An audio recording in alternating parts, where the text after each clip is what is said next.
Monday. Welcome back to New Persuasive Words. As always and ever, I'm Scott Jones. And I'm Bill Bohr.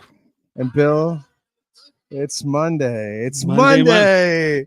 And another beautiful week. It's Monday it's a Monday with a vengeance. It is soon to be Donald Trump's America. Yeah. We're just days away. A week, actually. Yeah. We're days away from all sorts of interesting, weird, wild, wacky, interesting stuff. We saw during Jimmy Carter's funeral, presidential camaraderie. We saw Trump and Obama yucking it up, seemingly making some jokes. And yeah, we saw presidential snubbery as well, right? We saw some snubbery. Some snubbery, yeah. We saw Bush kind of coming in. Hey, my guy. Hey. I was telling you on the phone this story. I remember when Putin came over and, Bush's little dog. Right. Was Barney, Putin saw, he says, "What is this?" He says, "That's my dog, man." He says, "That is not dog. I have hounds." And Bush is like, I was kind of hurt because he's like making fun of Barney, and Barney's like an awesome little dude. And I just thought, like, when Bush said that for some reason, and then Willie Geist imitating it, Willie Geist going, "Awesome little dude." Like, it was that to me. What it was the epitome of who George W. Bush was to me. It's calling his dog an awesome little dude. and Osama bin Laden, a bad hombre. Bad hombre. Oh, wait, did Trump uses bad hombre, right? Am I confusing that? He does. Trump does use that. Yeah. Right. It doesn't sound right when he does it, but yeah. It's kind of funny. Yeah. What else? I was thinking too, this is when we're in trouble. It's before 5 p.m. on a Monday, and Bill's thinking, everybody buckle your seatbelts. Here we go. So news personnel, there's a boat with news personnel that go down, and you only have one life jacket to throw. And so Glenn Beck is on one side and Joe Scarborough is on the other side. Who gets the life jacket? Glenn Beck. Me too, right now. I'm throwing it to Glenn Beck as well. Yep, Glenn Beck is so much. Remember before they took him off, when he had the sneakers and the chalkboard, the whiteboard, and the paste-its, and George Soros was always in the middle with all the things radiating off of George Soros. A scary man. That was great television. I used to watch that every day when we get out the board and everything. It was like a class. I mean, it might have been a remedial 8th grade class, but it was a class. It was a class, right? I never felt that way with Scarborough, and Scarborough. That would be a very interesting podcast. Our relationship with Morning Joe. I mean, maybe 6 would be interesting, but because you and I have watched that show for years, and we've become increasingly disenchanted with it. Yeah, I would say I've stopped watching a while back, but we watched it. I don't know. Fan might be too strong. We watched it though. We watched it. No, I watched it. Absolutely. We would call each other on the phone, and did you see this thing? And he would have great guests, great guests, and love his analysis and things like that. Yeah. By the way, our sponsors today are Orvis. Both have Orvis hats on for those of you not watching. And LL Bean. So LL Bean. A little bit on the left, a little bit on the right. We're just, we're balanced here. So you need this kind of stuff up here. I will say it's snowing in beautiful Vermont right now. So as I look out my window, how are things in the mid-Atlantic region? Mid-Atlantic's balmy right now. I mean, it's in the 30s, I think. And so it was.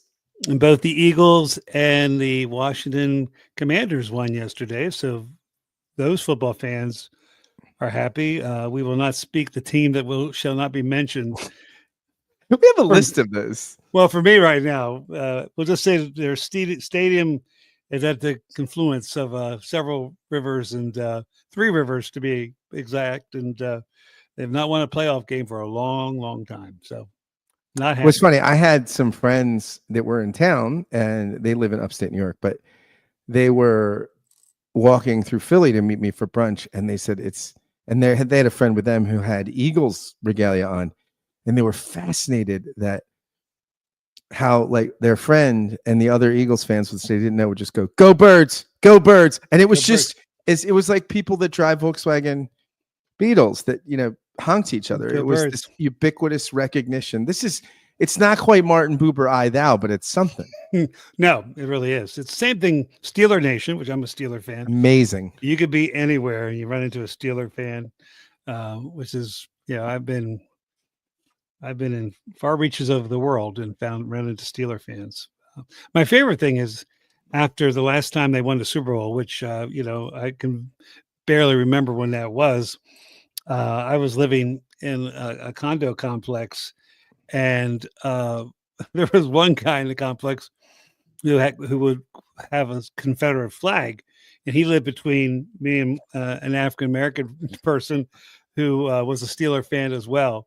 And I could still one of my greatest moments of protest and racial reconciliation was after the Steelers won. The Confederate flag was out, and my brother Steeler and we walked right in front of him and embraced in a long hug and just said, "Go Steelers!" And it caused great consternation to my Confederate flag neighbor who shouldn't. He was in Pennsylvania. Why he had a Confederate flag? Although I hear they're coming back. Our new Secretary of Defense wants to bring all the Confederate generals, the Confederate military bases back, but. Hegg wants to do that. He wants to do that, but that was a happy Steeler memory. It's been a long time. He has confirmation hearings this week. By the way, this guy is a better political comeback artist than Bibi Netanyahu. I mean, we thought he was dead on arrival. We thought it was all over. We thought DeSantis was picking his successor. We thought it was over, and Hegseth, I'm saying that right? Yeah, I think so. Yeah. Hegseth, he turned it around. I mean, it's remarkable. I don't know who he had in Trump's ear or what is going on, but this is a live candidacy. He is heading to confirmation, and he will be, running the Pentagon. Yeah. Yeah. I mean, that's a great job. It's great work. Yeah. If you can get it. Mike Murphy on the Axelrod podcast, he was going over what the cabinet will look like practically. He said, look, I've worked I understand DC. He said, look, they're professionals in the Pentagon. They're just going to send this guy to inspect aircraft carriers and never hear from him for 4 years. He said, Tulsi Gabbard, DNI. No, that's interesting. He said, the CIA just won't turn over any information, and they don't want to turn any information over to anyone anyway. So they're thrilled. Yeah. I hope that works. I'm not as optimistic as he is. It feels like the stove keeps getting hotter, and all of us frogs just keep thinking about where we're going to go for spring break. So I don't know. We'll see. So there's a couple of things that come to mind too that I want to raise with you. But one is something I listened to on a podcast that I want to talk with you a little bit about. And this first though is a joke that I told you that I want to share with our listeners. So I heard a sermon, not this past Sunday, but the Sunday before on Epiphany, and the homiletician remarked that. The homilist, actually, it would be. That's the proper thing, I think. Homilist. The homilist said that he was talking about first off, he went into all this detail about the Zoroastrian priest, the Magi. I mean, a lot of detail. A couple weeks before that, he knows where Mary and Joseph live, and this was a nice guy. I really enjoy his worship leadership. And obviously, he's got some inside information on he the does. on the Gospels. Which I like. And he says that, that the Magi teach us that Jesus belongs to everybody, that God belongs to everybody. No one tradition belongs to, God doesn't belong to anybody. Jesus doesn't belong to any tribe or tradition, which on one level, I'm pretty sympathetic to this point. And then he starts saying, and the people that think he owns them, they're bad and they're wrong. and we need to speak out against them. And at the end, people in the congregation applauded. And so I went up to the homilist and I said, "Sir, such a great sermon. It reminded me of that great line of Michael Caine in the Austin Powers film where he says, there's two things I can't stand in this world. People intolerant of other people's cultures and the Dutch." And the Dutch. And I said, that's what your sermon made me think of. And he started dying laughing. And it was one of these moments where I don't know if we were on the same wavelength with the joke, because I don't know what response I was looking for. But that wasn't what I expected. Right. Yeah. Maybe he didn't realize maybe the punchline was at his expense.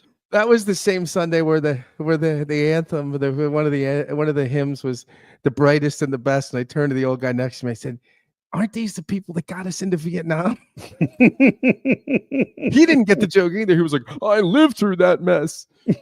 So, Bill, I tell you what, I'm glad to hear you laugh, because I feel like my jokes. Or yesterday, I was in the communion line and they made the gluten-free wafer announcement. I turned over next to me. I was like, "Are there any lines with extra gluten?" With a side of MSG. I like my host with a little MSG. And so, she did laugh more than most. Right. Well, yeah, that's good. Yeah. Well, those Episcopalian communion lines are not always they're not always rolling in the aisles for those things. They're not. I mean, I'm working hard. I'm running all my material. Yeah. So, Bill, I listened to the Ezra Klein podcast recently. He's kind of off for the holidays. By the way, we were one of the people that weren't off for the holidays. A lot of podcasts shut down like end of December, don't reopen till now. Don't forget, somebody did sponsor us, by the way. We got picked up a sponsor, so thank you to our additional sponsor. And this is going to add all sorts of stuff. We're going to send you all kind of things that Bill and I, inside jokes and all sorts of stuff. We might have an Orvis hat around here. We can get you. Yeah, we'll send you something. Something from Bill's closet will be sent. I don't know what it I have plenty of Pittsburgh Steelers jerseys I feel like getting rid of right now. So exactly, he might send you a black and gold cross. Klein was making an interesting point in this podcast. It was called "The Return of Court Politics," and he was talking about how Kennedy was his prime example. He said, look, for modern political history, I mean, no Democratic Party would appoint a pro-life person as HHS secretary, and no Republican would appoint a pro-choice person. You might on a something it doesn't involve, you might have a pro-choice candidate. Don't you think during Bush W, you might have, well, you mean now, not well, and you might have a defense secretary that's pro-choice or something like that, or pro-life from the other part, right? An issue, but you wouldn't put someone in HHS that's pro-choice if you're Republican, right? If you were going to have a pro-choice person, it would be in a cabinet office that was not connected to abortion, because abortion is a party identifier, and one party is pro-life and one party is pro-choice. And he was saying that's in the era when parties were dominant drivers in political discourse. He's like, this is a return to old school, sort of almost medieval court politics, where it's not about the issues, it's about the person. And so you can put a person that's pro-choice as a Republican in HHS, which normally just would not be done, because it's not an ideological decision at all. It's I like Bobby. Bobby, I opened up the paper. People like RFK, Bobby. You're very Bobby, you're pretty popular, but don't get more popular than me, Bobby. So we're basically dealing with the House of York or the House of Lancaster, right? Is that what we're? Exactly. Okay. Or Lannister. Or, well, yeah, that could be even. Yeah. it could be. We might, So- I hope this will be now that we have Space Force. Maybe we'll start developing dragons. Our Dragon Force. Very good for terrorism because you can get right in those caves in Afghanistan. You're right in Right. the, Yeah.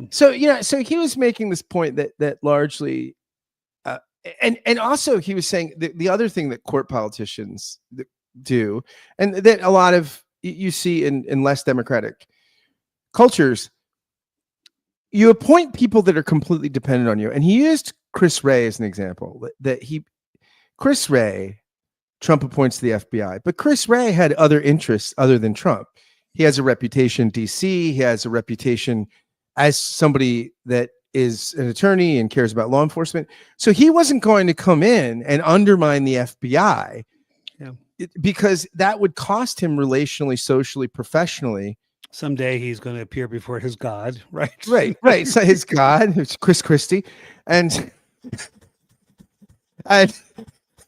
give account or be eaten.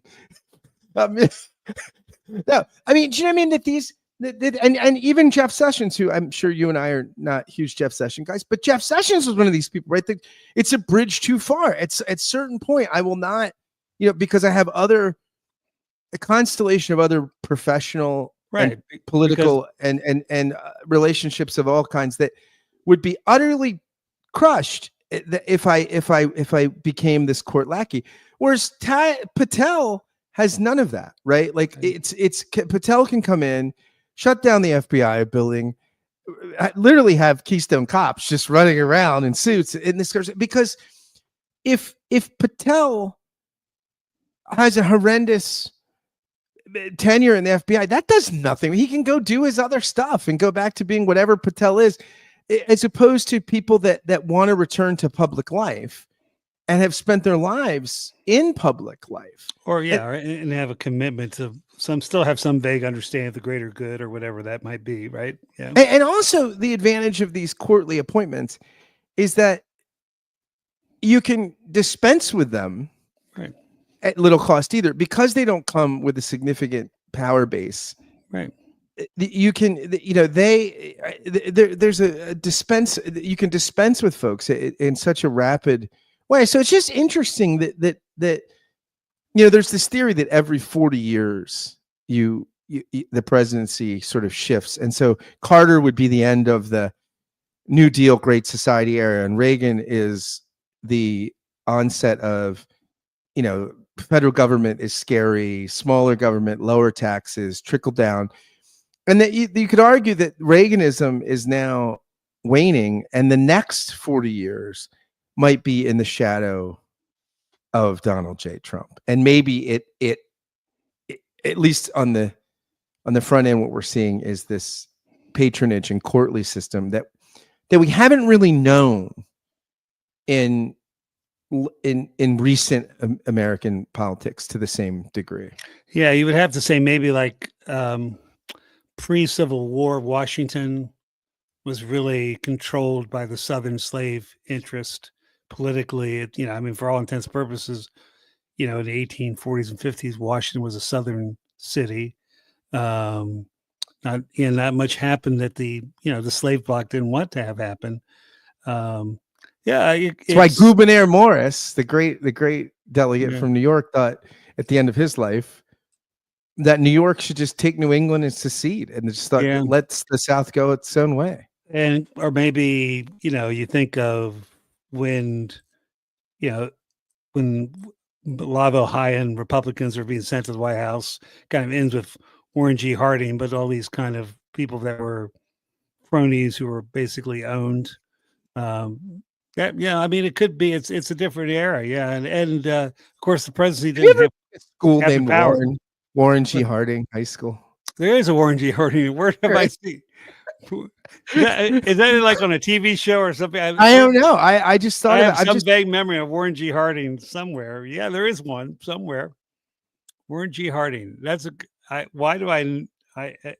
Is is it in fiction or is it in TV or did I actually accidentally drive by it one time when I was lost off of Interstate 70? That could have happened as well. Yeah. Yeah, it's real interesting. So no, I think that's, it's interesting. I think, certainly you look at the stages of the demise of the Roman Republic. There certainly were stages where certain things happened, and again, it's such a different time. But there's limitations to our form of government, and for it even to kind of semi work, there has to be a number of factors coming together, and those factors are really under they're jeopardized right now. So it very well could be. I mean, we've got kind of a move towards totalitarianism. I don't know is that the right word for it? I mean, that seems very, if we want to try to be precise, but you certainly have a right swing, and you have going on Italy. Italy basically is a fascist, or at least the heirs of fascism is the political party that's running Italy right now. You've seen the right, some of these fascist kind of parties ascend in France, Germany. The party that both Putin and Elon Musk support is basically a neo-Nazi party in Germany. At least that's how that's how the moderate to moderate Germans understand it. So, and now Elon Musk has said, or I'm sorry, Steve Bannon has said publicly he's going to take down that racist Elon Musk. So Bill, so if Steve Bannon calls you a racist, I'm just kind of wondering what yeah, well, is this like in a Batman movie when the Joker says, "I'm taking the Riddler down"? Could be something like that. Yeah. Well, I mean, who would know better about how to bring integration to a country than a South African? They who probably thinks what happened was a mistake. Yeah. So, well, Steve Bannon's putting on 3 shirts, I hear. 3 shirts. Yeah. I'm coming to bear. For all 3 shirts, the polos, the J. Crew, it's all coming to bear. And his target in the crosshairs is Elon Musk. Yeah. Now, I'm a Bannon guy. Yeah. I was excited. I think I'm going to subscribe to his podcast because I want to hear what Bannon has to say. All right, this is amazing stuff. Steve Bannon and Elon Musk are in the water. I take Bannon, of course. And you only have 2 life jackets. I throw them on the other side. No, what I do is I take Stephen Miller and bludgeon Elon Musk with Stephen Miller. All right. Well, that's anyway, speaking of Gotham City, Bill, this is tragic because so you got me into the Penguin, and great. I watched the Penguin, and I loved it. By the way, I think, of course, there was a sermon illustration that came to me, but I don't know how I can use it with one. First of all, I don't know how many people in my church watch this. Number 2, if they hadn't watched it, it's kind of a spoiler, right? So I'm even reluctant to share with you because the last scene to me is just fantastic and so disturbing. So disturbing, and it's exactly why people join totalitarian movements, right?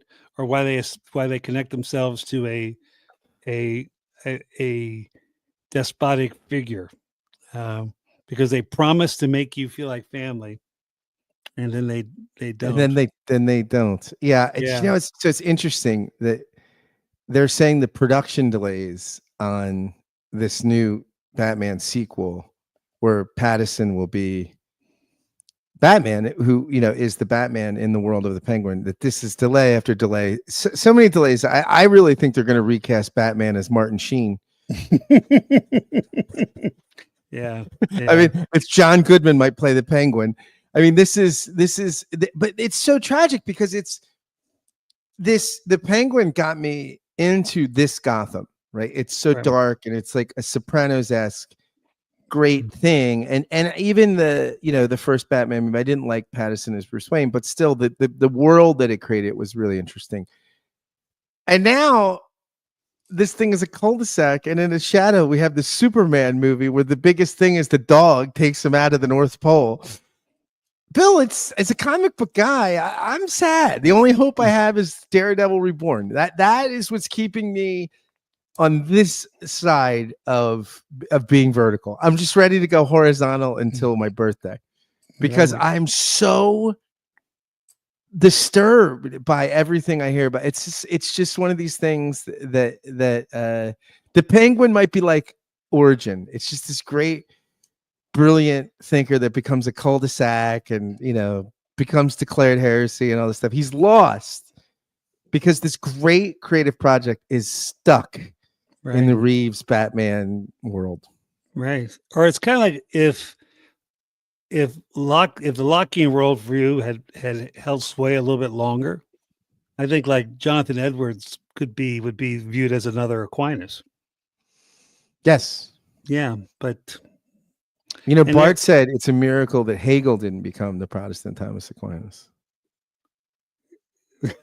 Divine intervention kept it from. Well, no, I mean a miracle in a bad way. I mean, I think Bart thinks that that Hegel could have been the great Protestant synthetic, and that just didn't happen, right? I mean, it's just interesting that the people that like Hegel theologically, well, Jensen, I mean, maybe Bart's not wrong. I mean, you could read Bart's wanting to get God involved, like God's being involved in the process of history, and from Bart you're getting Pannenberg and Moltmann and Jensen, and so maybe Hegel is the Protestant Thomas Aquinas.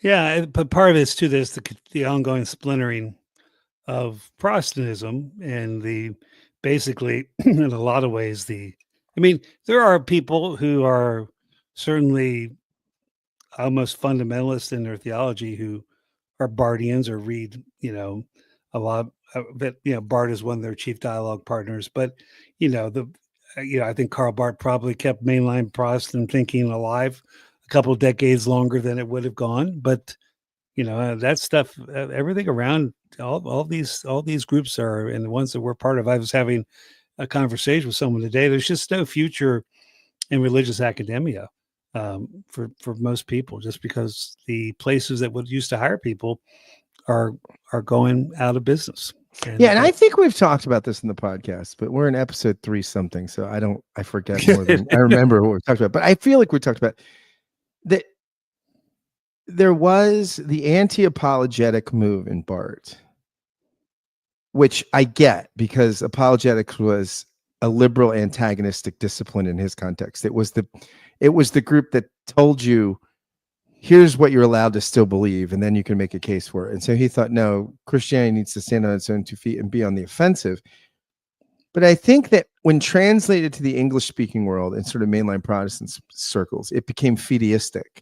Yeah. And it became an excuse not to be missiological in the engagement with the culture.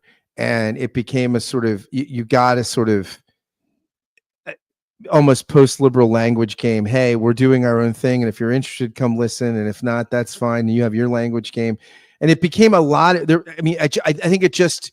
I'm not saying it created the problem, but it put gasoline on the fire of non-engagement with a culture that was increasingly secular and found, as Jeff Stout said, the problem with liberals like James Gustafson is he gives atheists like me less and less to which to disbelieve. Right. I mean, sometimes the best defense is a good offense. Well, and again, I was reflecting something. I don't know. I was reading something that reminded me just of watching the institutional decay around me for my entire career. But then, being up here in Vermont, I'm surprised no one ever wrote a folk song with that title. Watching the institutional decay around me for my entire career. Well, I could maybe for the next podcast I'll do a Dylan-esque song of that. I was so much older then. I'm younger than that now. Yeah, but which is, by the way, a great song. Fantastic song. Fantastic, and there's a wonderful version of it by America. America no longer young. America looking. The guys used to have the California long hair. Now are geriatric, but but the song is good. But one of the things I do reflect on is that I've got folks who are coming to my congregation here in Vermont who are kind of leaving the Unitarian movement. People that or would have identified, spiritual but not religious. They're moving. I think confessional Christianity has kind of snuck up on these folks, and it's just a very our congregation is mixed. We have some people who have come out of an evangelical kind of culture and feed from that stream, but for the most part, we have folks who stayed around church because of tradition, because of family connection, because of the music program, because of genuine spirituality, but becoming kind of a different kind of it's an interesting thing for me to see. So there's a sense where I'm reading the book that you recommended, Laura, get me for Christmas, Dominion, and I'm reading right now the chapter while Islam is taking over the Mediterranean circle, how the traditions of Syria and ancient Christianity is taking root in England and in Canterbury and in the Irish monasteries, and just how even when many things are being lost, there are seeds of new beginnings. And I find we didn't really have a topic today. If you haven't figured that out yet, yeah. I mean, we were worried because we almost had an hour to think about it, and that's that was dangerous. But yeah. We're just you give me an hour. I'm it's scary what I come up with. But Monday, yesterday was a full day at my church, plus a confirmation class, and it's actually made up of 4 different churches, and having the Monday hangover from a busy day of church, but a day of it was busy not because of just activity, but busy because of genuine things happening. So I'm not particularly we're not very optimistic. At least I think we agree on this. We're not overly optimistic about where we're heading as a society or a country, and there are complicated reasons for that. This is not just Bill, for you. There's reasons for optimism and about what, like the 13th century. Yeah, right before the plague. Right before the plague. For you, before the plague, things are still possibly looking up. Right. Yeah. That's about right. Yeah. Right. Like 1272, right before Bonaventure and Aquinas died, the same year, going to the same event. So I think that's to me where it kind for me. Star Trek 5. That's when I thought. That's when I thought we really jumped the shark. That's when I thought it's over for Western culture. Before that, when they saved the whale, when they took the whales Back to the Future, I still had hope for the world. But after when Kirk talks to God and God wants the starship and everything, I that's what I thought. We need to be conquered.